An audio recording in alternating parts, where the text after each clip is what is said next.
siswa, mungkin supaya kita bisa lebih cair, akan ada banyak pertanyaan yang saya coba ajukan.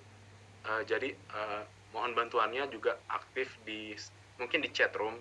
Jadi saya bisa tahu respon-respon kalian seperti apa. Atau nanti sebagian kalau misalkan ada yang mau bertanya juga bisa langsung di tengah presentasi aja.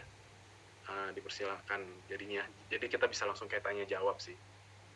Oke, ini langsung ini bisa di full screen nggak ya? Apa sudah full screen ya? Udah sih, ini udah di full screen, mau lebih di full screen. Oke, sudah. Oke, clear. Uh,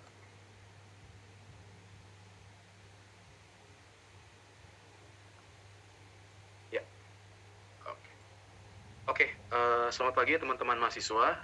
Seperti yang tadi saya sampaikan juga, ada beberapa hal yang mungkin nanti kita bisa discuss bareng. Jadi sebelumnya mungkin saya akan jelaskan dulu kenapa mengenai latar belakang saya. Mungkin bisa di next slide. Ini slide-nya memang saya bikin agak sedikit unik, menirukan dengan yang template Spotify. Jadi karena supaya kita bisa juga ngelihat kalau di era digital itu sebenarnya terutama kalau misalkan kita ngebahas topik hari ini. Jadi digital marketing di era milenial.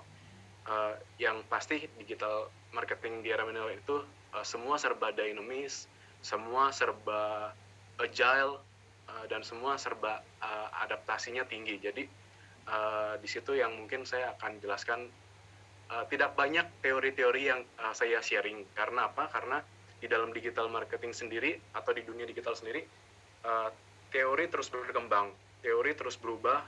Jadi semua teori mungkin ada yang masih relevan, ada juga yang sudah tidak relevan, ada juga yang sudah diupdate. Jadi saya akan lebih banyak sharing dengan data-data yang terbaru sih.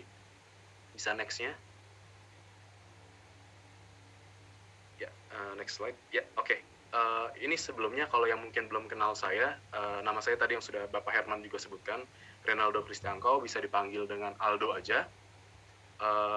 Saya juga seperti kalian dari Vkom Untar juga, dulu konsentrasinya di advertising, angkatan 2008 dan lulus di 2012. Kalau ditanya background saya seperti apa, jadi saat ini saya bekerja di Unilever Indonesia, di Departemen E-commerce, digital e-commerce. Jadi semua hal yang berhubungan dengan e-commerce itu saya handle di sini. Kemudian sebelumnya juga saya ada di Wings Recording dan di stopped. Nutrifood. Recording in progress. Sorry, slide-nya hilang ya?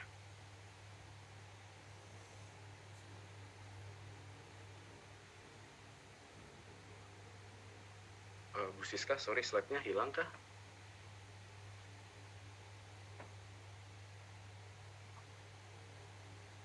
Ya, sebentar, Renaldo. Ini soalnya barusan internetnya mati.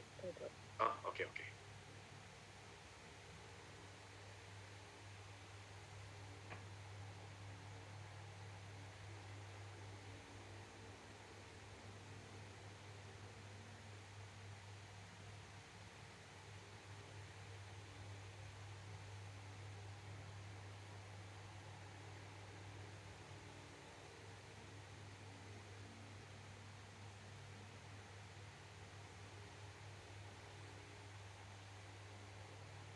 Ya, mungkin bisa saya lanjutkan sambil nunggu slide-nya ya.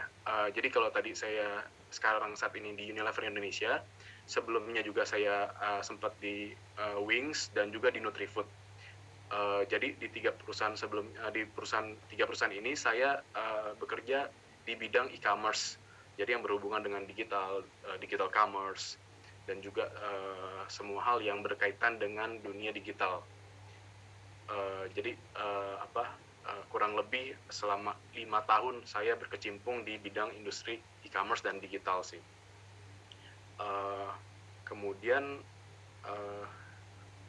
next-nya ya, ini sebenarnya hanya overview aja. Mungkin dari sebagian dari kalian belum tahu atau mungkin kurang tahu apa itu Unilever Indonesia. Sebenarnya kita itu global company yang kita di produk kita itu digunakan oleh 2 billion people di dunia. Dan kita juga ada sekitar 400 brand di sekitar 190 negara di dunia. Jadi produk kita ada apa aja, mungkin dari teman-teman sekalian juga beberapa menggunakan produk Unilever. Misalkan kalau di sebelah kanan brand kita ada apa aja, kita kayak contohnya kalau di home care dan personal care kita ada Molto, ada Lux, Lifebuoy, Rexona, Dove, Vaseline dan lain-lain. Kemudian di foods kita juga ada Bango, Royco, Wavita, Walls, Magnum dan lain-lain, itu untuk food dan refreshment. Jadi supaya dapat gambaran juga, jadi industri yang saya manage walaupun di bidang digital, saya lebih fokus juga di FMCG industry. That's why bukan sesuatu hal yang tidak mungkin kalau dulu teman-teman pikir, jualan produk consumer good itu hanya bisa dijual di minimarket, di supermarket. Ternyata sekarang di digital, di era digital, kami pun sudah bergerak berjualan di dunia digital. Jadi relevansinya dengan digital marketing apa? Ya artinya karena konsumen kami yang kami temukan ada di dunia digital, kami harus juga bisa memiliki skill capability di digital marketing. Jadi kurang lebih nanti gambaran scope-nya akan seperti itu sih. Potensinya ada apa aja di dunia digital, dan nanti spesifik di digital marketing itu seperti apa. Ya, next slide-nya mungkin. Oke, ini hanya point presentation-nya aja. Jadi poin presentation yang saya akan sharing itu ada beberapa. Yang pertama digital ecosystem. Jadi kita kenalan dulu nih sama digital ecosystem itu, seberapa besar scope dari digital ecosystem. Karena kalau kita ngomongin digital media tanpa kita tahu ekosistem digitalnya itu, nanti akan sedikit abu-abu dan kita tidak tahu posisi kita di mana. Kemudian Indonesia e-commerce landscape. Jadi landscape on Indonesia e-commerce itu seperti apa sih, mappingannya, roadmap-nya itu seperti apa. Nanti juga saya akan jelaskan. Kemudian yang mungkin nanti juga agak sedikit ada campur dengan teorinya itu di digital marketing dalam komunikasi. Jadi apa sih kalau teman-teman bertanya digital marketing dan komunikasi itu hubungannya apa? Apalagi ada konsentrasi PR, jurnalistik, dan advertising. Kemudian market insight, ini mungkin akan banyak slide-nya yang bisa kita bahas, info tentang dunia digital dan potensi yang ada. Jadi kalau teman-teman ngerasa, digital itu nggak mungkin besar ngalahin offline, atau tidak mungkin sebesar yang sekarang terjadi di media konvensional. Nanti kita coba lihat datanya. Kemudian skill yang dibutuhkan apa sih di dunia digital, di dunia yang memang membutuhkan serba digital. Kemudian yang terakhir Q&A, kita bisa tanya jawab dan juga diskusi. Remarks-nya, saya tadi yang saya pengen teman-teman juga jalankan, fokus, karena nanti ada beberapa pertanyaan yang saya juga tanyakan. Kemudian be active, be curious, dan juga kita udah bisa mulai sekarang. Next. Ya, ini sebenarnya digital ecosystem. Jadi yang tadi saya bilang digital ecosystem itu seperti apa sih? Jadi di dunia digital sekarang, sentrisnya itu ada di mana? Sentrisnya itu ada di consumer. Karena pengguna dunia digital itu fokusnya ya konsumen gitu.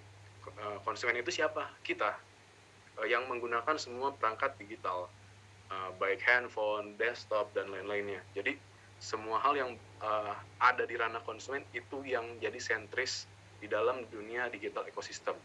Nah, dari konsumen ini kan banyak banget nih hal yang terjadi. Baik kalau di paling atas itu kita lihat ada sosial, kemudian ada publishing, ada commerce-nya sendiri, ada data, big data, dan lain-lain, terus ada email, search, tool, or apps, dan entertainment. Jadi kalau kita bedah satu-satu, sebenarnya di dunia digital itu nggak melulu cuman ngomongin penjualan. Karena kalau penjualan ternyata hanya di part commerce-nya doang tuh. Jadi di sisi kanan itu ada part commerce, yaitu kalau teman-teman suka belanja di Shopee, Tokopedia, itu hanya satu bagian di sisi kanannya aja dari dunia digital ekosistem.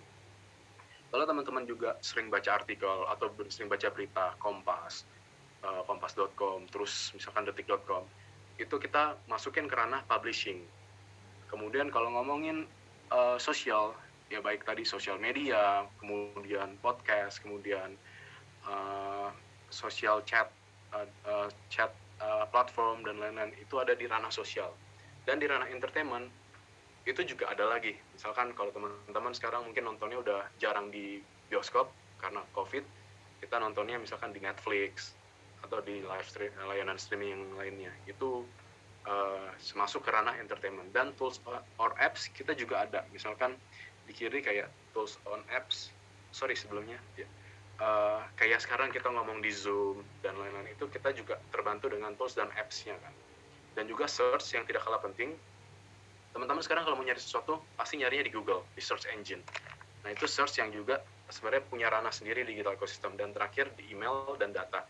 Email ya baik dari corporate maupun personal pasti kita punya email, dan fungsi dari email tidak hanya sekedar cuma mengirim pesan, tapi juga digunakan untuk hal-hal yang lebih bersifat marketing, dan juga hal-hal yang lebih bersifat komersial.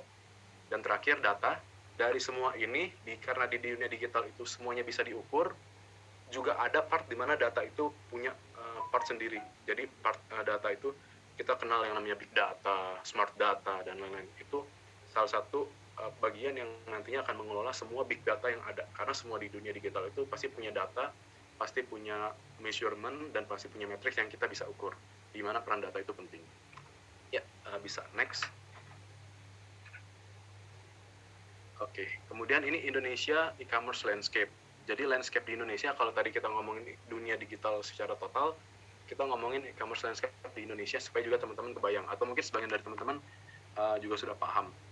Karena tadi saya saat ini ada di background e-commerce, yang lebih spesifik di e-commerce, saya mungkin akan lebih bahas sisi yang tadi e-commerce dan juga relevansinya nanti dengan digital media, karena itu dua hal yang digital marketing, karena dua hal yang saling berkaitan.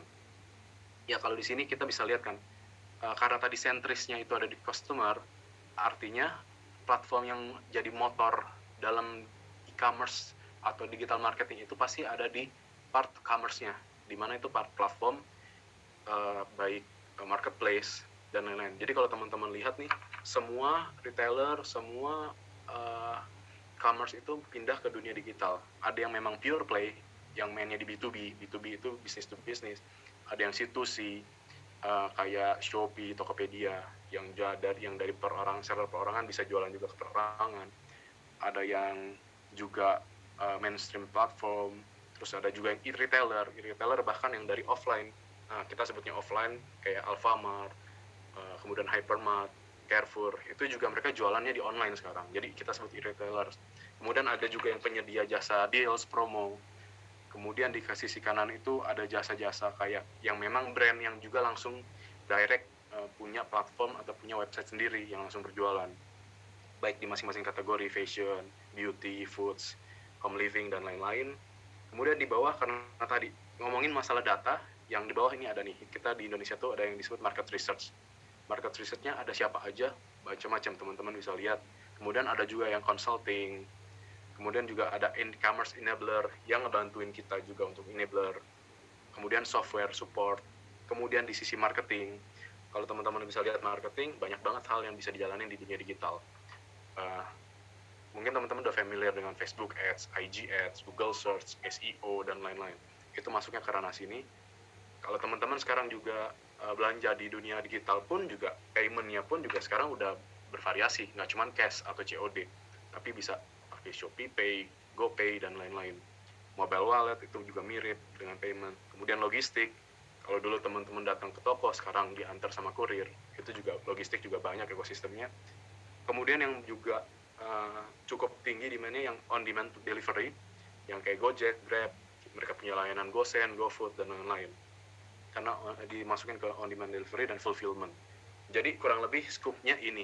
Jadi tadi scope mengenai dunia digital, dan ini scope mengenai e-commerce Indonesian landscape. E-commerce itu artinya di e-commerce dan di sisi digital marketingnya juga. Mungkin dari teman-teman kalau ada yang mau ditanyakan bisa juga langsung ditanyakan baik di chat maupun direct. Sambil saya juga jelaskan selanjutnya ya. Mungkin bisa di next slide. Ya, ini saya mau coba sangkut pautkan dunia digital marketing dengan komunikasi. Next slide-nya. Ya, next slide. Ya, jadi digital marketing dan komunikasi itu sebenarnya basicnya sama. Karena digital marketing, balik lagi, medianya aja. Karena kalau teman-teman kenal komunikasi, pasti kan ada pengirim pesan, sender, ada penerima pesan, ada pesannya itu sendiri, message-nya itu sendiri, ada channel-nya, dan juga ada feedback-nya. Nah, Di dunia digital marketing pun sebenarnya mirip dengan channel yang ada saat ini, di mana channel media itu yang tadinya konservatif, yang tadinya konvensional, kita bicara langsung atau melalui surat atau melalui televisi, radio, koran, kita mengubah di dalam konsep digital. Message-nya tetap sama, sendernya tetap ada, receiver-nya tetap ada, tapi dalam konteks digital. Jadi yang berbeda apa konteksnya? Relevansinya. Kalau dulu kita ngomong bisa secara langsung atau di koran atau di televisi, punya kelebihannya masing-masing, dan di dunia digital pun juga punya kelebihan dan kekurangannya masing-masing. Itu yang harus kita membuat jadi relevan. Bagaimana bahasanya kita harus bagus, dalam arti relevan dengan penerima, dan itu yang penting di dunia digital marketing dalam komunikasi. Next slide-nya.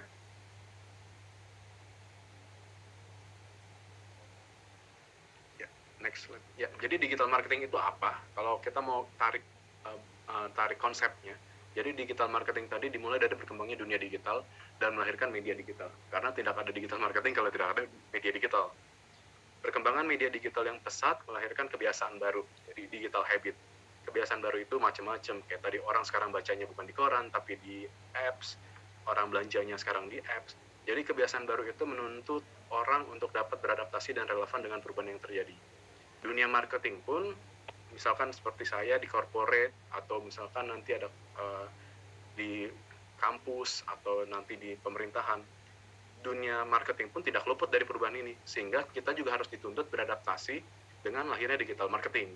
That's why yang tadinya marketing campaign, marketing tools kita semuanya konservatif, konvensional, kita juga akan pindah ke digital marketing sesuai dengan bahasa digital marketing. Jadi digital marketing itu suatu kegiatan pemasaran untuk menjangkau konsumen melalui perangkat platform berbasiskan data dan juga teknologi, dan biasanya melalui jaringan internet dengan tujuan menjadi relevan. Jadi kata kuncinya ada relevan, personal, efektif, efisien, dan terukur. Kenapa? Karena relevan itu karena sifatnya yang bisa customize dan personal, jadi harusnya digital marketing itu personal dan relevan dengan orang yang kita tuju. Juga efektif, efisien, karena harusnya biayanya lebih murah dibanding konvensional, dan juga terukur. Salah satu kelebihan digital itu terukur. Itu yang kita bisa lakukan dengan big data nantinya. Next slide-nya.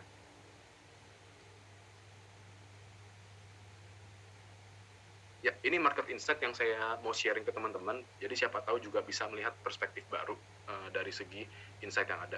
Ya, next-nya. Jadi kita lihat dulu dari internet use-nya. Next.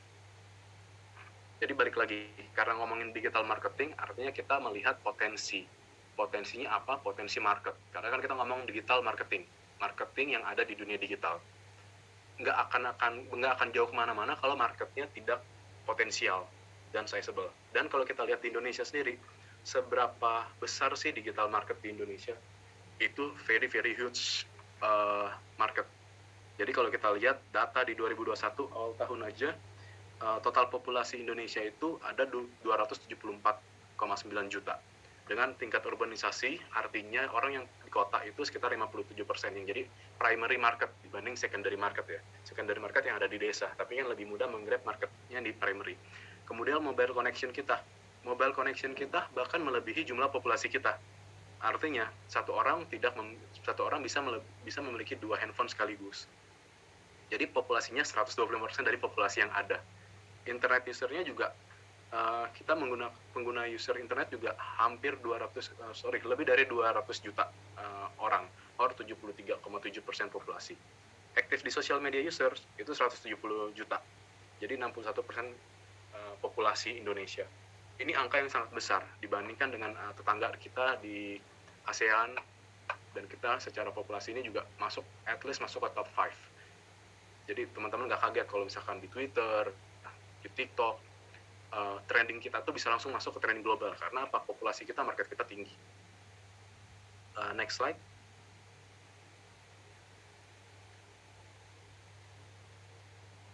Ya. Jadi kalau tadi kita lihat size market yang udah tinggi, tapi teman-teman mungkin penasaran, ya udah itu digital akan stuck di situ.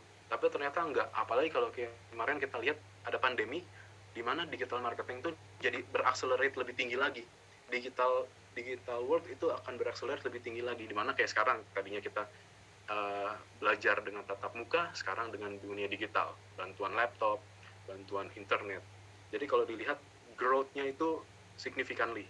Jadi populasi kita hanya growth-nya di 1,1%, mobile connection, walaupun mobile connection tadi sudah tinggi, masih tetap growth, internet user-nya juga growth 15%, ini angka yang tinggi 15%, dan juga aktif sosial media juga naik 6%. Dengan data-data di atas, kalau ditanya growth dan potensi size market yang akan terus membesar itu sangat potensial kalau kita bisa menguasai dunia digital. Next-nya lagi.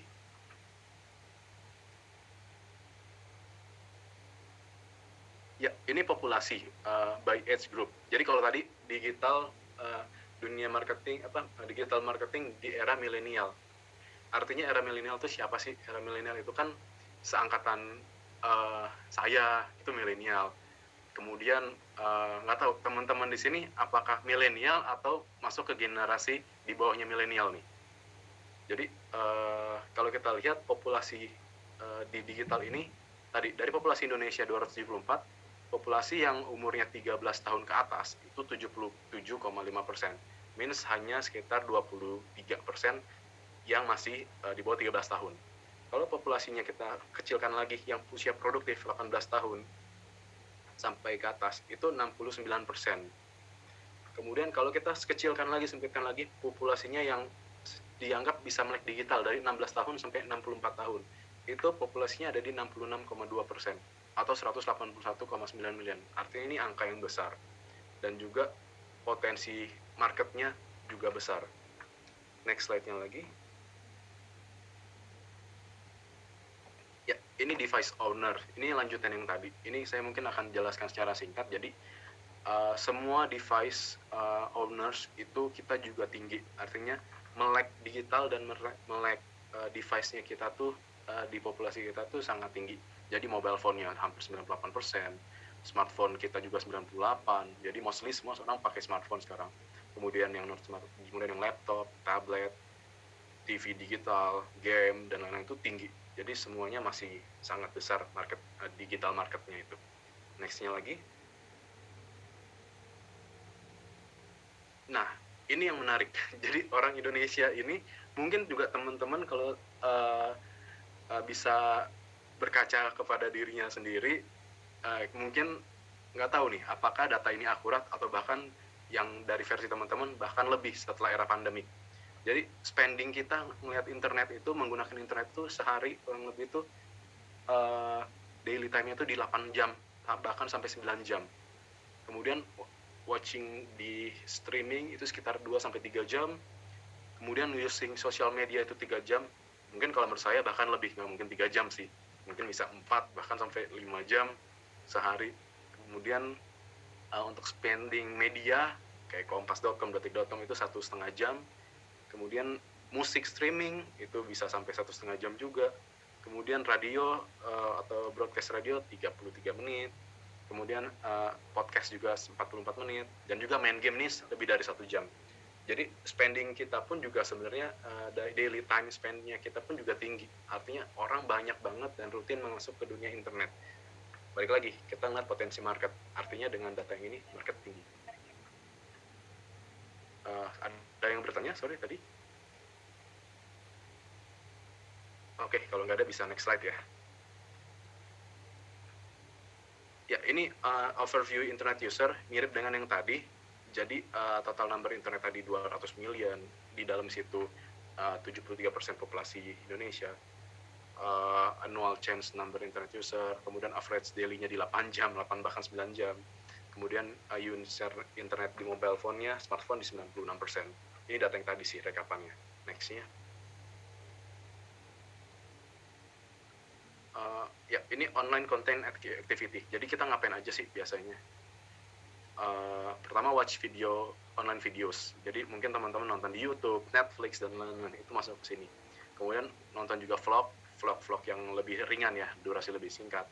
Kemudian instant live streaming, musik, online radio di sebelah kanannya, dan juga nih podcast. Jadi ini juga content activities. Jadi kita bisa tahu nih konsumen ternyata tertarik dengan dunia yang ini, artinya bahasa yang kita pakai harus relevan.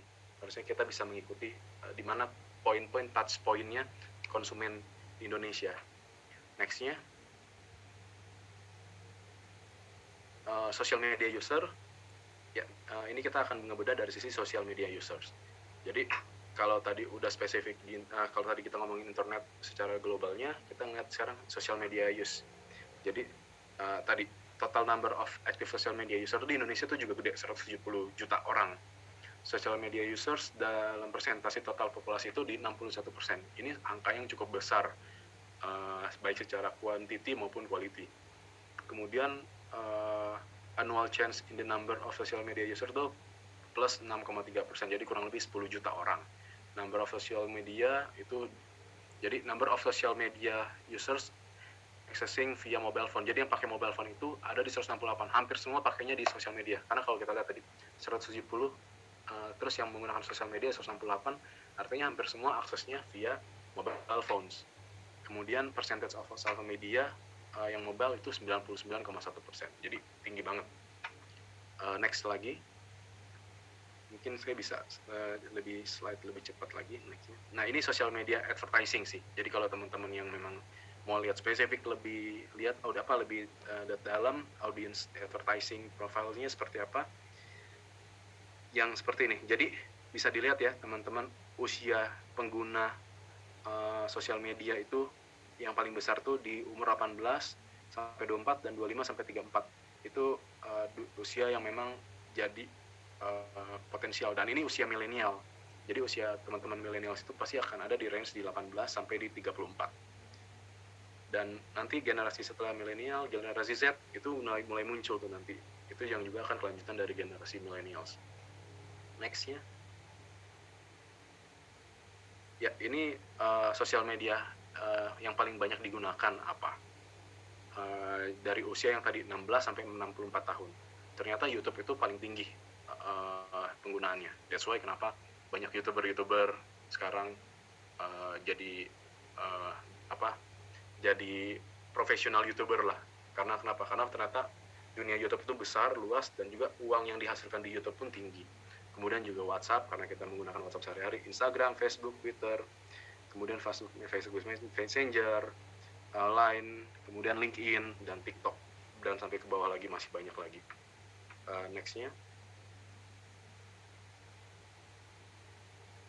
Yes, ini top sosial media dan streaming apps. Jadi balik lagi, karena mungkin pengguna yang banyak kita sering pakai buat chat kayak WhatsApp, Facebook, Instagram, TikTok bahkan, itu paling tinggi. Kemudian video streaming, yang balik lagi tadi kalau kita bedah bagi dua ya dari data yang tadi, video streaming YouTube, terus MX Player, Netflix itu juga ada di sisi kanan.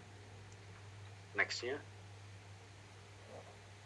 Ya, ini mobile usage-nya mirip dengan yang tadi, karena spesifik di mobile, angkanya, datanya pasti tidak jauh beda. Cuman ditambah dengan aplikasi-aplikasi e-commerce.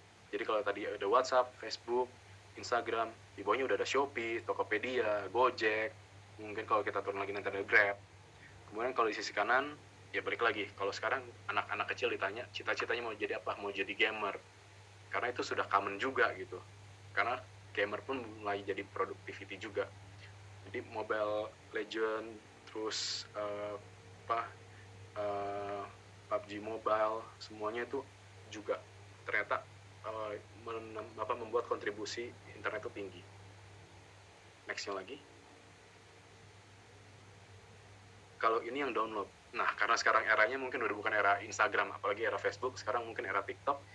Balik lagi tadi, mobile app ranking, number of download kalau ini. Jadi number of download itu tinggi. Nah, ini yang harus kita sebagai digital marketer itu paham dan juga aware. Artinya apa? Sudah ada pergeseran nih. Dulu orang-orang senangnya mungkin dari nontonnya di Facebook, atau mungkin baca berita atau baca konten di Facebook, kemudian lanjut pindah ke Instagram, tapi sekarang kontennya lebih banyak larinya ke TikTok. Kita sebagai marketer harus tahu audiens kita larinya kemana sekarang. Oh, larinya sekarang ke TikTok. Ya, kita harus bisa adaptasi, kita harus bisa menggunakan bahasa TikTok, konten yang berhubungan dengan TikTok, yang relevan dengan TikTok. Ini sih, jadi kenapa data-data ini penting untuk kita bisa eksekusi dan kita tahu outputnya apa buat kita mengeluarkan suatu output digital marketing. Begitupun juga kalau kita punya segmen ke gamer dan lain-lain, kita harus tahu sekarang apa sih yang lagi trending di mereka. Ini yang harus kita lihat sih, data-data yang seperti ini. Nextnya. Nah, ini sisi e-commerce-nya. Jadi kalau tadi kita udah ngomongin habit, activity, user, spend, kita ngomongin commerce-nya, di mana conversion terjadi, di mana transaksinya terjadi. Karena balik lagi, digital marketing, kalau tidak ada conversion atau tidak ada transaksi, ya bukan marketing namanya. Jadi kita coba lihat e-commerce activity overview. Balik lagi nih, kalau kita lihat datanya, search online for product service, baik device apapun itu di 93%, visit online retailer seperti kayak tadi Shopee, Tokopedia itu sampai 87%, use shopping app, ini kalau dipakai apps di mobile phone, di tablet di 78% juga, purchase produk online itu di 87%, kemudian purchase online via mobile phone itu juga di 79%, artinya angkanya sudah tinggi nih. Artinya orang sudah melek dan orang willing. Mungkin beda dengan 10 tahun yang lalu, di mana orang kalau mau belanja online itu ragu-ragu. Jangan-jangan dibohongin nih, jangan-jangan nggak dikirim, atau bayarannya salah. Dan sekarang tingkatnya udah di atas 50%, bahkan di atas 70%. Artinya tingkat kepercayaan konsumen dengan dunia digital semakin tinggi. Nextnya lagi. Ya, ini spend by kategori. Jadi, kalau kita lihat spend by kategori itu di dunia e-commerce itu, di dunia marketing e-commerce itu seperti apa sih? Kita lihat di sini ada travel, mobility, dan accommodation itu kurang lebih size bisnisnya itu 6 billion USD. Kemudian fashion dan beauty ada di 9,8, hampir 10 billion USD. Elektronik itu hampir 7 billion USD, elektronik dan physical media. Foods dan personal care itu ada di 4,6, hampir 5 billion USD. Furniture pun yang kita pikir orang harusnya belanjanya di offline, di online pun juga tinggi, 4,48 billion USD. Angka di sini semua angka di Indonesia ya, maksudnya market Indonesia. Kita belum ngomongin market global. Kemudian mainan, bahkan mainan pun yang belanja di online juga tinggi, sekitar 4,4. Digital musik, ini angkanya luar biasa besar, hampir 200 million. Karena orang dulunya belanjanya di kaset, belanja kasetnya misalkan di toko-toko kaset, sekarang orang live streaming, beli digital music, Spotify, Joox, dan video game pun juga orang yang tadinya main di konsol, dia sekarang mainnya juga di online. Jadi ini angka market yang sangat besar, dan sayang kalau kita sebagai, nanti mungkin teman-teman yang pengen berkecimpung di dunia marketing atau di digital marketing atau apapun, karena digital marketing itu nggak hanya fokus di bisnis, tapi tadi di jurnalistik ada, di PR juga, kita juga nggak bisa menafikan digital marketing, kemudian di advertising apalagi. Ini angka yang besar, dan ini angka yang harus kita juga kuasai, maksudnya di dunia yang harus kita kuasai, karena future market ada di sini. Lihat dari angka yang besar ini akan terus bergerak naik. Nextnya. Ya, ini by kategori growth. Mungkin kalau kita lihat di kiri, travel yang tadi angkanya 6 billion itu sebenarnya declining growth-nya, turun minus 45%. Karena apa? Ya, sejak COVID orang nggak akan jalan-jalan, tiket pesawat juga nggak ada yang beli. Jadi dia minus growth 45,8%. Tapi market yang lain, fashion, elektronik, dan lain-lain, sejak COVID itu naiknya signifikan. Lebih dari setengah, 50% growth-nya, hampir rata-rata. Baik di fashion, orang yang tadinya belanja di toko, belanjanya di e-commerce. Foods, apalagi yang tadinya belanja langsung, karena ada delivery, jadi 61% growth. Semuanya naik. Jadi, COVID atau pandemi kemarin itu bukannya mengurangi dunia digital growth, tapi malah mengakselerate digital growth-nya semakin gede lagi sih. Jadi bisa dibayangkan kalau teman-teman saya di dunia digital dan e-commerce itu bilang, jadi growth yang harusnya terjadi 3 tahun atau 4 tahun lagi, itu terjadinya kemarin di 2020-2021 saat dunia kena pandemi, karena semua harus transformasi ke digital. Jadi accelerate-nya jauh lebih cepat, yang harusnya sebenarnya kejadiannya akan terjadi di 2023 atau 2024, tapi terjadi kemarin di 2020-2021. Nextnya lagi. Ya, ini digital payments. digital payments. Jadi yang tadi saya sempat sebelum sebelum slide-nya. Sebelumnya sorry. Ya, digital payment ya ini. Oke, jadi ini sebenarnya yang tadi ngomongin dunia digital pun juga merambah ke payment. Jadi kalau dulu kita bayarnya cash atau bayar kartu kredit, sekarang udah nggak lagi. Sekarang orang bayar udah pakai e-wallet, udah pakai virtual bank, udah pakai payment kayak GoPay dan lain-lain. Artinya apa? Dunia semua lini bisnis pun kena. Bank pun sekarang udah mulai pindah ke jadi bank digital dan lain-lain. Artinya memang digital itu sudah di depan mata. Bahkan sekarang kita udah masuk di dunia digital dan bahkan akan terus berkembang. Next lagi. Nah ini juga taksi, kalau dulu konservatif, sekarang kita sudah pakai online, dan nggak cuma hanya sekadar antar jemput manusia, tapi juga sekarang udah bisa jadiin antar jemput barang, atau pengiriman barang, atau pengiriman makanan, dan lain-lain. Next yang lagi.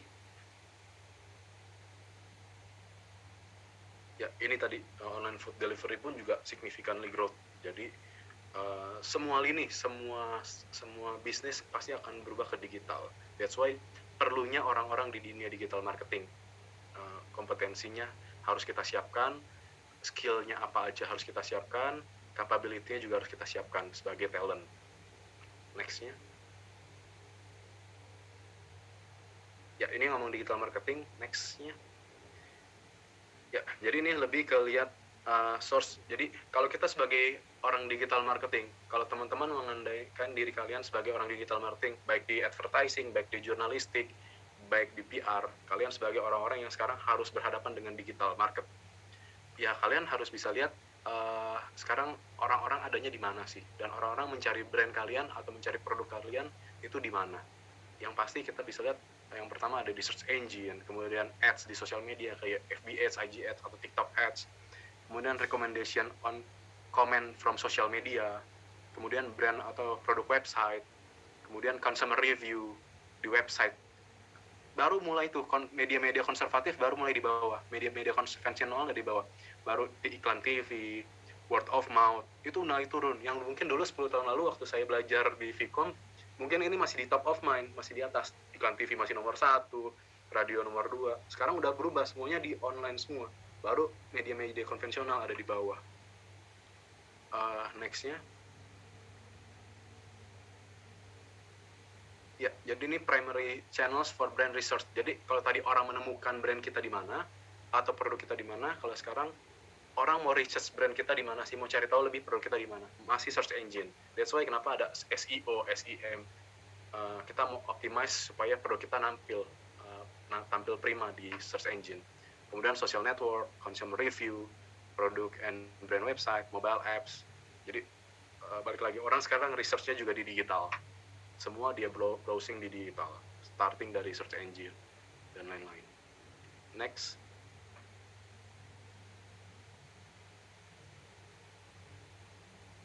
Ya, ini tadi kalau ngomongin size bisnis di digital advertising market itu juga signifikan, tinggi banget.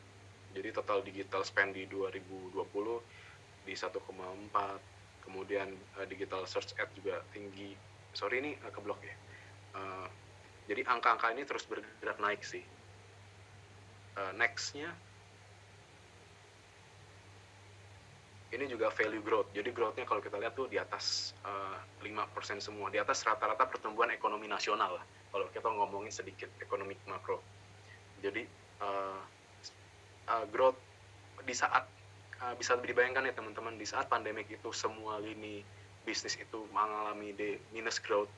Tapi di dunia digital itu malah justru naik semua growth-nya. Di atas rata-rata growth ekonomi nasional.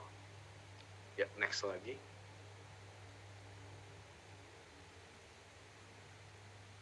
Ya, last but not least. Jadi next.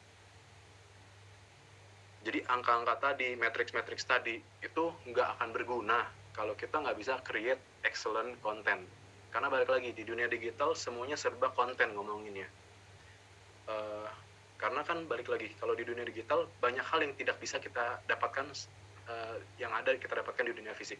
Let's say kalau kita mau beli sesuatu di dunia digital, kita nggak bisa pegang, nggak bisa sentuh, kita nggak bisa sensoring, cium, atau kita nggak bisa lihat detailnya, kita nggak bisa merasakan touch produknya seperti apa. Artinya itu semua kan, semua sensoring itu hilang kalau di dunia digital.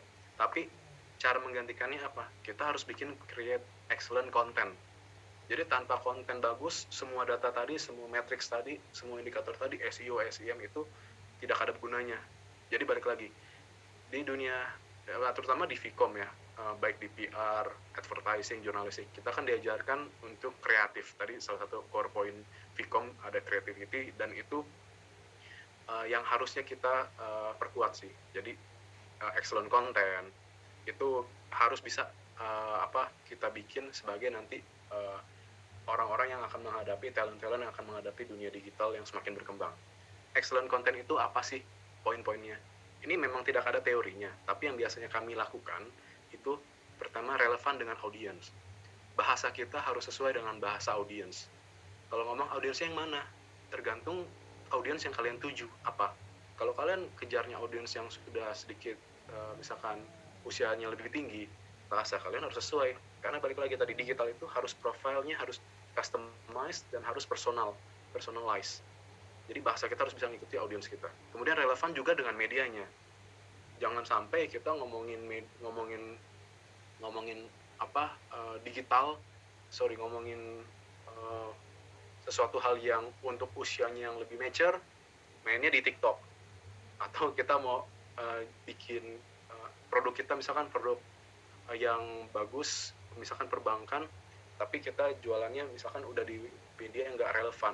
Misalkan kita jualannya, let's say sekarang media-media digital yang sudah agak kurang dipakai, misalkan contohnya ya kayak Yahoo Messenger atau apa, itu udah nggak relevan. Jadi kita harus cari terus media-media yang relevan. Kemudian powerful message sama clear communication. Jadi karena durasinya terbatas di digital, orang dengan mudahnya pindah dengan cepat. Beda dengan TV. Kalau TV kan kita nonton iklan, kita cuma bisa pindah channel. Tapi kalau di dunia digital, kalau message kita tidak powerful dan clear communication, 1 detik orang akan geser, 1 detik orang akan pindah browse-nya. Jadi itu harus kuat, powerful message. Saya pikir teman-teman di komunikasi pasti belajar copywriting, baik di dunia PR, jurnalistik maupun advertising. Perkuat itu, karena itu bekalnya sangat kepakai di dunia digital. Kemudian provoke, but not clickbait message. Artinya apa? Provoke itu message kita tuh harus bisa memprovokasi, menggerakkan orang, memprovokasi orang. Tapi balik lagi, jangan clickbait message. Clickbait message itu apa? Message-nya gede, bagus, tapi isinya kosong.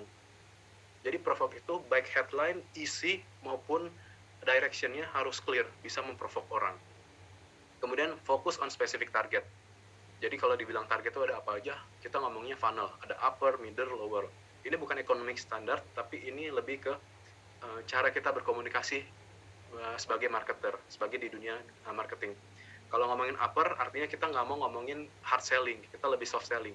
Kita ngasih tahu keunggulan produk kita apa, kelebihan produk kita apa. Kalau middle itu ya kita udah mulai ngomongin dengan harga. Kalau lower, kita udah ngomonginnya hard selling. Promo, kalau teman-teman lihat iklan-iklan kemarin di Shopee, Tokopedia, apalagi besok nih, kita mau 11-11, ada campaign 11-11. Pasti itu udah ngomongin medianya lower funnel semua. Diskon 90%, voucher ongkir, terus misalkan diskon, dapatkan voucher, atau dapatkan gimmick, dapatkan hadiah, itu semua udah ngomongin yang lower funnel. Jadi teman-teman juga harus tahu saat kapan kita harus ngomongin upper funnel, saat kapan kita harus ngomongin middle, dan saat kapan kita harus ngomongin lower. Jadi itu yang bisa bikin excellent content kalau nanti teman-teman memang berkecimpung di digital marketing. Ya, next-nya. Ya, jadi kalau tadi saya udah jelaskan panjang lebar dengan data-data yang tadi atau beberapa sharing, at the end, skill apa sih yang dibutuhkan? Skill ini saya ambil dari perusahaan saya yang memang kita fokus kalau misalkan mau cari di bidang digital. Jadi ada tiga part yang biasanya kita ambil dari seseorang talent, terutama kalau talent yang di dunia digital ya. Yang pertama, dia harus bisa drive judgment, dan influence. Drive itu apa? Drive itu lebih ke poin-poinnya itu ada aspiration, ada inisiatif, ada self assurance. Self assurance itu tingkat keyakinan dirinya. Jadi nggak sekadar pede tapi yakin dirinya. Nah balik lagi apa aja yang harus dibutuhkan. Poin-poinnya teman-teman mungkin juga sudah pelajari selama menjadi mahasiswa, apalagi yang ikut organisasi, BEM, DPM, dan lain-lainnya. Banyak hal yang bisa kita lihat di situ. Kemudian kalau ngomongin aspiration, inisiatif, artinya balik lagi, kita harus proaktif. Kita nggak bisa hanya sekedar pasif nunggu disuapin, tapi kita harus aktif. Karena apa? Dunia digital tuh berubah terus. Skripsi saya, mungkin kalau Pak Herman masih ingat, ngomongin Facebook. Tapi skripsi saya yang dulu itu mungkin udah nggak relevan dengan dunia Facebook yang sekarang. Jadi harus terus belajar, harus terus inisiatif, aspiration, dan juga yakin dengan ini. Jadi kalau saya membedahnya itu dia masuk ke dalam Rive itu personal approach sama business acumen kita harus kuat. Entrepreneur skill. Saya yakin teman-teman di Untar entrepreneur skill-nya itu tinggi. Karena salah satu core kita juga pasti entrepreneur skill. Kemudian yang di bawah influence. Influence itu bagaimana cara kita bisa mempengaruhi sekitar kita, orang-orang di sekitar kita, baik secara verbal maupun secara non-verbal. Jadi ada self-awareness, ada environmental radar, jadi kita bisa harus paham radar environmental kita, lingkungan kita lagi bergerak kemana, arahnya kemana. Terus range of influence, kita bisa mempengaruhi orang sejauh apa. Jadi balik lagi, core kita ada di Vcom, komunikasi. Communication and negotiation skill itu sangat-sangat dibutuhkan. Itu poin penting, dan beruntungnya kalian juga masuk di Vcom, jadi pasti banyak ilmu yang berguna. Kemudian sisi kiri, judgment, itu kita harus bisa spotting issues. Artinya apa? Kita bisa membedah masalah, kita bisa cari tahu masalah di mana, dan kita bisa solving masalah. Kemudian regard itu kita harus bisa tangkas, harus bisa teliti dengan hal-hal apa yang bisa kita temukan. Jadi kita harus teliti, perkembangan digital sekarang ke arah sini. Kita harus teliti, harus tahu gitu arahnya kemana. Terus framing, kita juga harus bisa ngeliat framing suatu masalah atau suatu fenomena. Kita bisa memframing, arahnya sekarang larinya ke TikTok. Sekarang arahnya digital itu YouTuber. Kita harus bisa framing itu menjadi semacam big picture atau helicopter views yang kita bisa capture. Artinya action kita harus seperti apa? Action pointnya kita apa? Jadi balik lagi, poinnya itu adaptive, relevant, analytical acumen. Hard dan soft soft skill itu ada di sini. Di Untar, seperti pengalaman saya juga waktu itu belajar nggak cuma hard skill, tapi juga soft skill. Banyak banget, apalagi teman-teman yang aktif di organisasi. Ya, nextnya. Nextnya kita bisa langsung discuss atau bisa langsung tanya jawab. Kalau teman-teman ada yang mau bertanya lebih dalam lagi, lebih detail lagi, atau pertanyaan yang lain pun yang berhubungan dengan digital, silahkan. Mungkin saya kembalikan ke Pak Herman lagi ya, Pak Herman. Terima kasih, Pak.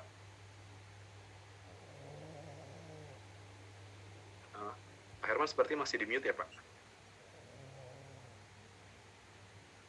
Ya, bisa dengar? Dengar, Pak. Ya. Oke, baik. Jadi demikianlah kuliah umum yang dibawakan oleh Bapak Renaldo Kristi Angkau, saya manggil Bapak sekarang ya. Nah, kemudian nggak apa-apa ya. Kemudian ada beberapa hal yang bisa kita simak yang sangat berguna bagi kita semua ya. Jadi memang relevansi daripada teori itu terus berkembang dan pada saat Bapak Renaldo Kristi Angkau itu kuliah bahkan lulus di skripsi, itu memang teori-teori yang dulu itu mungkin perlu penyesuaian lebih lanjut di masa depan ya. Jadi teori itu memang tadi seperti yang dikatakan oleh Bapak Renaldo, ada relevan, bisa tidak relevan, bahkan update. Ketika kita mendengarkan kuliah umum tadi, ada kombinasi yang bagus sekali dari sisi teori dengan praktek ya, sehingga kita bisa lebih terbuka di dalam mendalami ilmu yang sedang kita pelajari. Karena memang kebetulan peserta ini adalah mahasiswa yang akan menulis skripsi. Nah, beberapa hal yang bisa saya sampaikan yaitu ada beberapa yang penting. Satu adalah bagaimana hubungan digital dengan komunikasi, ya. Kemudian skill apa saja yang dibutuhkan untuk dunia digital. Kemudian pembicaraan tadi lebih difokuskan kepada konsumen, ya, yang tentunya menggunakan perangkat digital. Itu baik ada yang berbentuk ranahnya itu sosial, publishing, data, ya, commerce, kemudian tools dan entertainment. Nah, itu perlu dipahami. Nah, kemudian berikutnya adalah dunia digital juga perlu pemahaman tentang media digital karena ada kebiasaan baru, terutama dari habit, ya, generasi misalnya seperti saya kan generasinya X dong, ya. Nah, kalau Anda kan di generasi milenial, ya, tentu saya nggak cocok juga kalau misalnya saya nonton TikTok terus gitu, ya. Nah, jadi Saya jawab.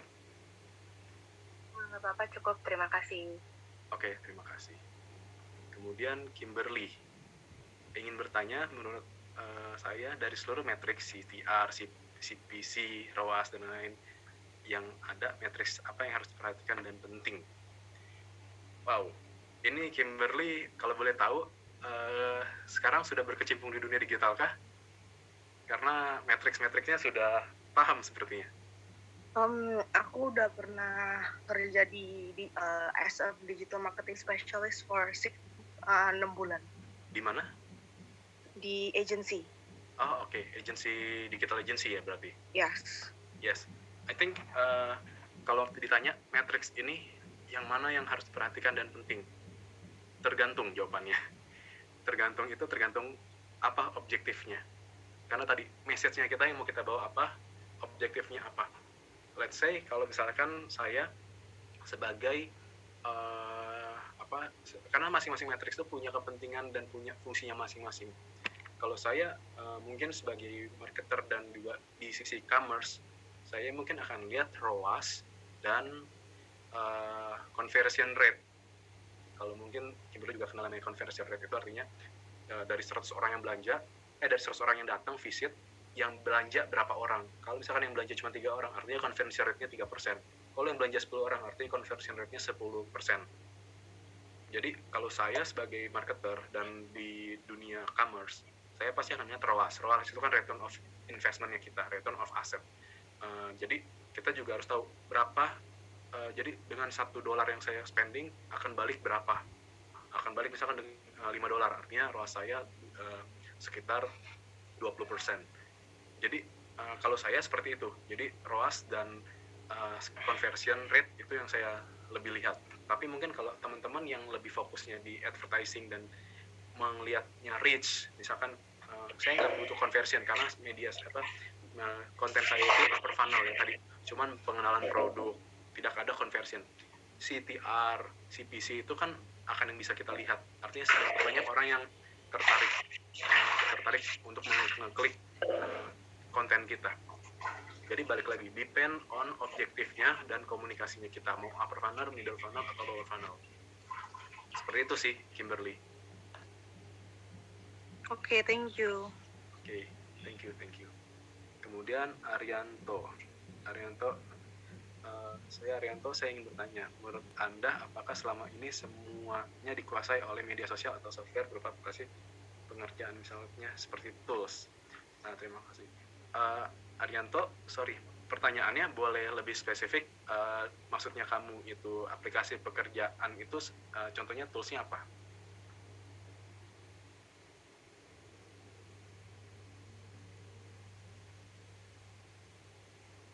Halo Arianto? Oke, berarti kayak tools yang memang membantu ya. Ya. Kalau pertanyaannya mungkin nanti kalau misalkan saya jawabnya agak kurang sesuai bisa ditambahkan. Jadi menurut saya selama ini semuanya dikuasai oleh media sosial atau software. Jadi ini pertanyaannya lebih ke pendapat saya ya. Apakah dikuasai media sosial atau software berupa aplikasi? Sebenarnya itu depend sih. Jadi depend dari kontennya lagi, balik lagi.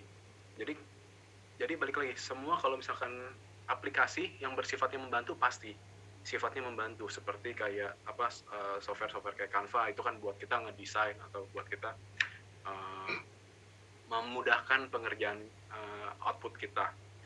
Kalau Grab misalkan mempermudah, tergantung ini Grabnya mau dalam hal apa, itu juga akan mempermudah. Tapi menurut saya perannya aplikasi atau tools itu hanya sebagai asisten, karena tetap core-nya, otaknya masih di sisi manusianya. Karena semua tools kalau tidak ada manusianya tidak akan jadi kreatif dan tidak ada output.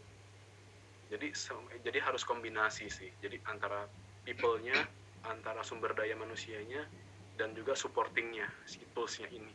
Tidak bisa tools-nya yang dominan atau manusia yang dominan. Karena kalau manusia yang dominan, keputusannya tidak ada dasar data yang kuat, atau tidak punya, atau pengerjaannya jadi tidak efektif dan efisien. Karena apa? Tidak ada bantuan dari tools yang sebenarnya justru bisa memberikan bantuan. Jadi kurang lebih harusnya tidak ada salah satu yang menguasai, semuanya jadi di-combine. Dan secara fungsinya memang seharusnya seperti itu, karena tools itu sifatnya harusnya membantu dan mensupport supaya lebih efisien dan lebih baik outputnya. Mungkin dari Arianto, kalau kurang atau ada yang mau ditanyakan lagi, silahkan.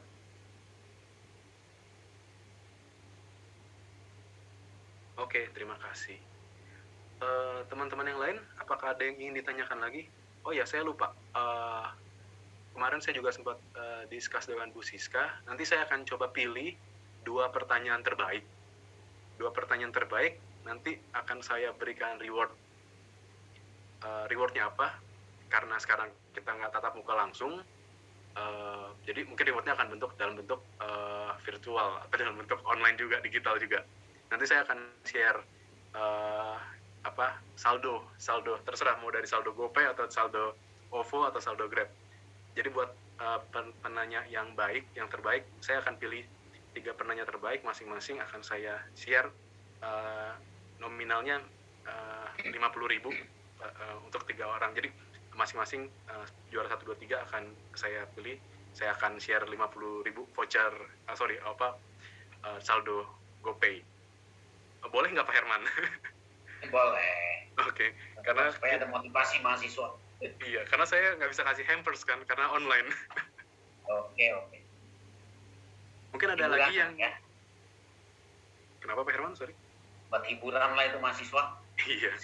Mungkin ada yang mau ditanyakan lagi dari teman-teman mahasiswa, atau nanti kalau pertanyaan kurang, saya yang akan balik bertanya nih ke teman-teman. Jadi yang bisa menjawab baru saya kasih juga.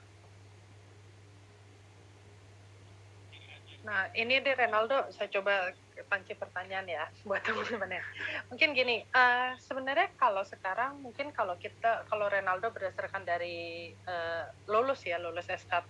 Nah, kan ini kan banyak kompetensi yang istilahnya harus dimiliki lah. Kalau untuk sekarang ini apa sih kiat-kiat mungkin kompetensi yang harus mereka ini, karena mungkin ya istilah dalam tanda kutip ketika pandemi seperti ini mau cari kerja agak susah deh. Mungkin apa sih bisa di-share kompetensi apa sih misalnya yang digital marketing ini yang kira-kira yang bisa mereka pelajari seperti itu? Ya, jadi bicara soal kompetensi yang paling penting sebenarnya secara klise kita bisa bilang yang tadi ada hard skill sama soft skill. Kalau hard skill mungkin teman-teman bisa pelajari di kampus, dan juga bisa pelajari dari artikel, dari apapun juga yang teman-teman bisa temukan di dunia digital.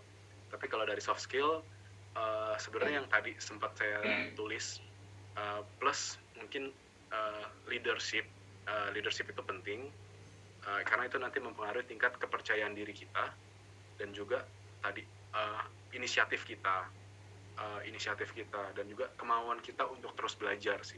Sebenarnya itu sih, Bu Siska. Jadi kompetensi apa yang paling penting sebenarnya, semuanya penting untuk kita pelajari. Saya bisa menganalogikan itu, skill atau kompetensi yang kita pelajari itu ibarat seperti alat potong. Alat potong itu ada gunting, ada pisau, ada cutter, ada gergaji.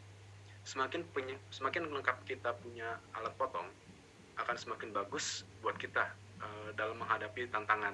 Karena apa? Saat kita ketemu pohon, kita nggak bisa dong gunakan pisau atau kita gunakan cutter. Kita harus menggunakan gergaji.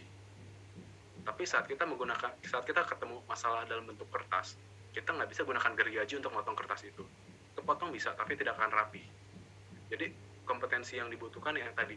Tapi kalau secara basic yang tadi, mungkin teman-teman kalau ngomongin bahasa sekarang karena era digital dan era global ini, skill communication itu bisa harus mungkin udah harus fasih dalam bahasa Indonesia maupun bahasa Inggris. Itu minimum requirement. Yang kedua tadi, entrepreneur skill. Entrepreneur skill itu penting banget. Kenapa? Karena di dunia sekarang itu entrepreneur itu bisa membawa kita menjadi lebih kreatif. Dengan kita punya skill entrepreneur, nanti jiwa kreatif kita akan muncul. Atau juga bisa dibalik, kita juga pelajarin creativity, karena dengan creativity itu saat kita nanti di dunia pekerjaan, kita nanti akan memiliki spirit kreatif dan spirit entrepreneur. Itu sih yang saya lihat kompetensi yang paling penting. Dan tadi ya kayak problem solving, kemudian cara kita bisa mengatasi, melihat masalah dulu. Karena bagaimana kita mau solving suatu problem kalau kita nggak bisa mem-capture atau mem-framing masalah. Hal-hal itu sih yang kita harus penting kita punya, kuasai.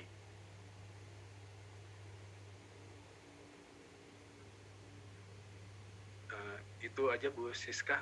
Apakah ada pertanyaan lagi kah? Cukup Renaldo, itu di kolom chat ada yang bertanya lagi mahasiswa. Oh ya, oke. Di sini tadi tambahan pertanyaannya dari Trela. Izin bertanya apakah apa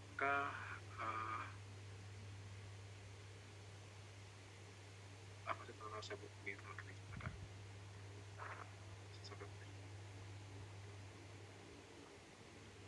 Oke. Untuk Trela, pertanyaannya bagus. Jadi tantangan terbesar seorang digital marketing itu apa? Tantangannya satu, harus terus belajar, harus terus beradaptasi. Karena apa? Ilmu yang saya pegang 1 tahun yang lalu itu mungkin sudah tidak relevan dengan yang sekarang. Atau skill yang saya kuasai 5 tahun yang lalu itu mungkin sudah tidak relevan dengan yang sekarang. Ya kayak tadi saya sempat bilang, kalau dulu saya sempat fokus pembahasan yang mengenai Facebook 10 tahun yang lalu itu sudah berbeda algoritmanya, matriksnya dengan Facebook yang sekarang. Jadi kalau kita sebagai marketer, apalagi digital marketer, kita nggak tahu, oh ternyata Facebook sudah berubah, oh ternyata Instagram sekarang udah punya story, oh sekarang Instagram punya feeds, oh sekarang Instagram punya Reels. Kalau kita tidak tahu dan tidak mau belajar hal itu, ya kita ketinggalan kereta istilahnya.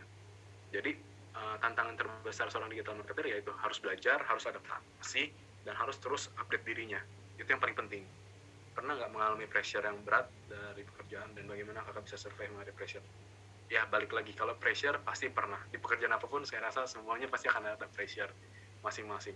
Apalagi kalau saya ngomongin di e-commerce, ada pressure tidak cuma ngomongin digitalnya tapi ngomongin penjualannya, objektif kita. Nah, bagaimana bisa survive? Ya balik lagi tadi yang saya bilang, skill yang kita miliki itu sangat berpengaruh. Semakin lengkap skill kita akan semakin baik. Yang kayak tadi, saya misalkan ketemu problem tadi pohon, saya harus menggunakan gergaji. Nggak bisa saya gunakan skill gunting saya atau skill cutter saya. Yang ada gunting sama cutter saya, kalau saya potong pohon rusak. Dan bisa, atau kayak saya pakai pisau, bisa pakai pisau motong pohon, tapi lama, nggak efektif. Artinya apa? Saat saya ada mengalami pressure berat atau tantangan, artinya kalau saya belum bisa solving, artinya ada ilmu yang harus saya cari, atau ada orang yang harus saya tanya, atau ada pihak yang harus saya ajak discuss. Karena dunia sekarang tuh era kolaborasi. Jadi kalau saya nggak punya, misalkan ada tantangannya bentuknya pohon, saya nggak punya gergaji.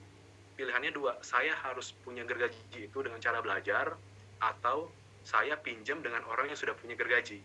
Artinya ada kolaborasi di sana. Itu sih sebenarnya, karena dunia digital tuh udah eranya bukan persaingan lagi tapi eranya kolaborasi. Semakin lengkap skill kita akan semakin berguna kita, dan kita pasti akan lebih mudah menghadapi setiap pressure. Kemudian goals yang biasa ditetapkan perusahaan terhadap digital marketing, ini balik lagi tiap perusahaan punya digital marketing, objektifnya beda-beda. Tapi pastinya karena ngomongnya dunia commerce, pasti tidak jauh-jauh dengan sisi sales dan marketingnya. Jadi ditetapkannya pasti akan nggak jauh-jauh dari angka salesnya, kontribusi terhadap sales. Atau misalkan tadi ada ROAS itu kita harus bisa efisiensi dalam investasi. Jangan sampai kita buang promosi 1M, kita cuma dapat jualan 1M. Artinya kan nggak ada untung. Jadi hal-hal itu sih, indikator-indikator itu yang biasanya kita harus jagain. Jadi goals-nya balik lagi, sustainability growth. Jadi growth yang berkelanjutan, bisnis yang berkelanjutan. Poinnya itu sih. Turunannya apa? Banyak. Tapi objektifnya berkelanjutan, nggak cuma yang temporary, nggak cuma yang one hit, tapi harus berkelanjutan. That's why pentingnya digital marketing, karena semua data lengkap. Itu dari saya, Trella. Kalau ada yang sudah cukupkah atau ada yang ingin ditanyakan lagi?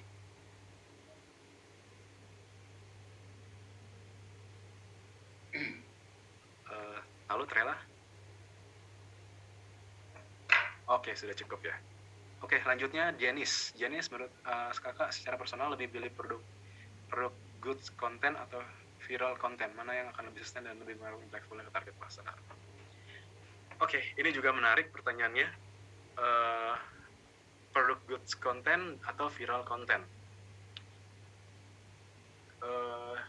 Kalau secara garis besar, viral content biasanya cepat naik tapi cepat juga hilang. Tapi kalau produce good content biasanya akan lebih sustain. Tapi jangan salah, di era digital itu produce good content pun terkadang juga nggak punya masa lifetime yang lama. Artinya apa? Biasanya kita sebagai marketer itu mengkombinasi keduanya. Karena kita tahu, walaupun kita bikin produce good content sebaik apapun, di era digital itu lifetime cycle-nya itu pendek, nggak kayak zaman dulu. Zaman dulu mungkin satu produk kita launch, itu bisa bertahan sampai 5 tahun, 4 tahun. Sekarang kita launch, eranya tuh udah cepet, mungkin 1 tahun. Jadi kadang-kadang nggak bisa kita ngomongin, oke, kita harus produce good content, tapi ternyata nggak booming, atau kita pengen viral juga, tapi ternyata nggak bagus. Jadi kita harus bisa mengcombine keduanya. Karena apa yang tadi, mungkin kalau Janice tahu, biasanya kalau kita lihat era-era di digital ini kan viral dan juga walaupun kontennya bagus, cepat bergeser. Jadi keduanya penting. Jadi modelnya tuh sekarang harus kayak spiking gitu. Kita harus bisa istilah bahasa kerennya disturbing, kayak kita harus disturb the market. Jadi kita harus bisa disruptive the market gitu. Kita harus bisa masuk ke market yang bikin impact bagus, walaupun kita tahu mungkin bisa lama, sustain lama atau tidak, tapi itu tergantung dari excitement yang kita berikan. Jadi biasanya kita combine good content dengan viral faktornya kita harus masukin, tapi juga untuk kita maintain, kita juga harus bisa maintain excitementnya. Misalkan kalau ngomongin produk A di launchnya harus kita juga bisa bikin viral dan juga kontennya harus bagus untuk menjaga credibility produknya.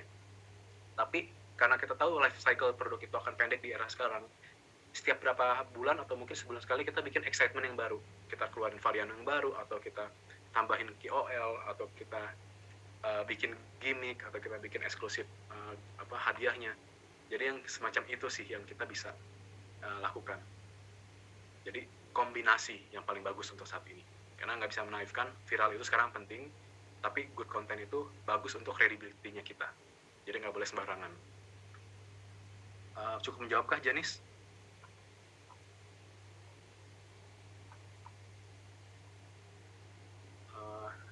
Apakah cukup menjawab, Janice? Oke, saya lanjut dulu ke Devon Rianto. Apakah digital marketing ada kaitannya dengan algoritma media sosial? Jika berkaitan, bagaimana seorang digital marketing keep up dan update mengenai algoritmanya? Sangat algoritma media sosial itu sangat berkaitan. Jadi penting di algoritma itu kita pahami. Karena apa?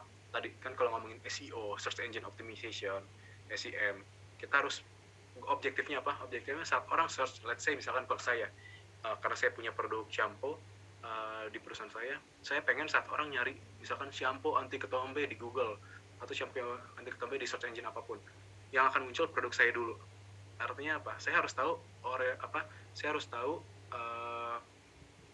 algoritmanya apa supaya produk saya maju paling atas. Nah, bagaimana kita bisa keep up? Ya kita harus bisa komunikasi terus dengan pihak platformnya. Kalau misalnya saya ini di Google, ya saya harus bisa komunikasi terus dengan Google. Kira-kira bagaimana nih supaya saya tetap on top di search, search saya tetap bagus, prima. Saya harus tahu, dan mereka biasanya akan selalu feedback, oh sekarang algoritma kita berubah, jadi kontennya harus diperkuat ini, harus seperti itu. Jadi penting banget untuk kita bisa keep up terus dengan dengan algoritma, dan juga komunikasi dengan sisi platformnya. Oke, misalkan saya pengen juga di Shopee atau di Tokopedia, saya harus komunikasi dengan Shopee dan Tokopedia bagaimana supaya saya juga dapat primary visibility atau primary exposure-nya. Seperti itu sih, Devon Rianto. Kemudian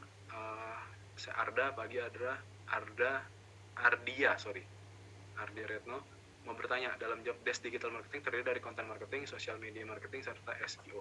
Apakah dalam profesi digital marketing harus menguasai job desk itu? Oke, ini berarti ngomongin spesialis ya. Sebenarnya akan lebih bagus kalau kita paham semuanya. Karena kalau kita hanya ngomongin content marketing atau social media marketing serta SEO, kita pisah-pisah, kita hanya kayak mengkerdilkan skill kita sih. Walaupun mungkin akan jadi spesifik, akan jadi spesialis. Cuman di era digital, balik lagi, agility, ketangkasan kita itu harus dibutuhkan. Semakin orang punya skill yang banyak dan lengkap, selain baik buat dianya juga, akan baik secara perspektifnya. Karena nanti kita kan pasti kalau kita bekerja di perusahaan, kalau kita bekerja secara profesional, pasti kan kita pengen karir kita menanjak terus kan. Kalau kita hanya tahu di satu sisi doang, kita akan sulit untuk menanjak. Karena apa? Ya kita artinya kan nanti harus memegang orang-orang yang akan punya skill yang lain. At least kita tahu, kita paham secara gambaran umumnya, itu akan sangat membantu sih. Jadi baik konten media, konten marketing, social media marketing, serta SEO. Nanti mungkin ada lagi konten kreatornya yang seperti apa bikin konten makernya, sorry. Nah itu kita harus pegang, kuasai semuanya sih. Walaupun mungkin tetap ada satu bidang yang memang kita sebagai core yang kita kuasai. Misal core-nya di SEO, itu nggak apa-apa sebagai core, tapi kita juga harus punya wingman skill kita yang harus melengkapi skill kita tadi. Itu sih Ardia Retno Putri. Yes, ini pertanyaan menarik dari Devon Rianto nih, feedbacknya. Mungkin Devon boleh ini open mic-nya, mau sedikit bertanya. Pernah atau sekarang lagi punya bidang apa yang berkaitan dengan digital kah, Devon? Iya Kak, halo. Iya. Halo. Kalau aku sih sekarang lebih ke, nggak tahu sih maksudnya ke digital marketer juga apa enggak ya, soalnya aku ada handle TikTok sama Reels juga kan, sebuah brand gitu. Okay. Aku yang bikinin konten-kontennya, aku juga harus ngerti kan kayak algoritmanya segala macam gitu. Jadi aku mau tahu gitu, maksudnya kan perusahaan yang bergerak di bidang yang kita kerjakan kan nggak cuma kita doang gitu kan. Dan pastinya semua perusahaan melakukan hal yang sama seperti yang kakak jelaskan tadi, keep up dengan algoritmanya, kontak sama orang Google-nya atau kontak sama orang media sosialnya. Nah bagaimana cara kita memastikan produk kita tuh on top-nya gitu. Jadi kan kita kan emang tetap harus di atas kan. Nah gimana cara kita memastikan kalau kita tuh ada di atas kompetitor-kompetitor kita gitu kan. Gitu. Ya. Oke, clear, understood. Ya, pertanyaannya bagus. Ya itu that's why kenapa adanya market dan competition. Karena kita pasti nggak mungkin akan selalu di atas. Tapi how to maintain-nya, ya balik lagi. Sumber dayanya dulu nih. Kan kalau sekarang kalau ngomongin di atas itu, tergantung kita, kalau misalkan ada yang organik, ada juga yang bidding ya, paid ya, kalau kita kenalin. Paid search atau paid ads. Ya balik lagi, kan sumber daya kita terbatas. Mungkin kalau secara budget kita juga terbatas. Artinya ya udah, kita nggak bisa menang di semua segmen, kita nggak bisa menang di semua keyword, tapi kita fokus di keyword atau fokus di touch point yang memang strength, yang memang kuat dan yang memang gemuk gitu. Jadi ngapain menang di dalam segmen yang kecil, tapi di segmen yang besar justru kita kalah. Lebih baik fokus di segmen yang besar. Jadi dengan sumber daya yang terbatas atau limited budget, kita bisa fokus untuk win di salah satunya aja dulu. Semakin kita bagus, nanti kita coba tambah lagi. Karena pasti 100%. Saya pun walaupun perusahaan saya Unilever itu one of the biggest company di dunia, kita pun juga punya keterbatasan. Jadi harus fokus memilah yang mana yang mau kita tembak. Kayak gitu sih. Jadi dan kompetitor lakukan hal apa? Bisa kalau kita rasa sumber daya kita kuat, kita bisa lawan. Tapi kalau kita tahu kompetitor kita jauh lebih kuat, jangan dilawan. Kita cari point of view yang berbeda. Kita cari touch point yang berbeda. Kurang lebih itu kan namanya entrepreneur skill kita kepake kan, creative skill kita kepake, entrepreneur kepake. Jadi kayak gitu sih. Ini pertanyaan bagus sekali Devon, karena sangat praktis banget. Kurang lebih sebagai gambaran kayak gitu. Cukup menjawab kan? Cukup Kak, thank you Kak ya. Thank you. Ada lagi kah yang ingin bertanya dari teman-teman? Atau dari Pak Herman atau dari Bu Siska, apakah waktunya masih cukup atau seperti apa? Saya kira sudah cukup ya. Oke. Ya, oke. Ya. Baik, siapa yang mau menutup? Bu Siska, silakan. Atau siapa?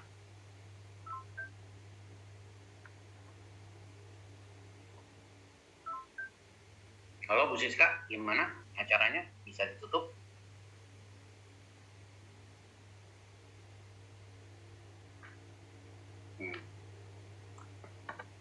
Siskanya sepertinya ini koneksi ya Pak. Keluar ya. Oke, boleh ya. Renaldo, kita tutup. Oke, boleh Pak, silahkan. Ya, dari baik. Iya, demikianlah kuliah umum di pagi hari ini, menuju siang ya.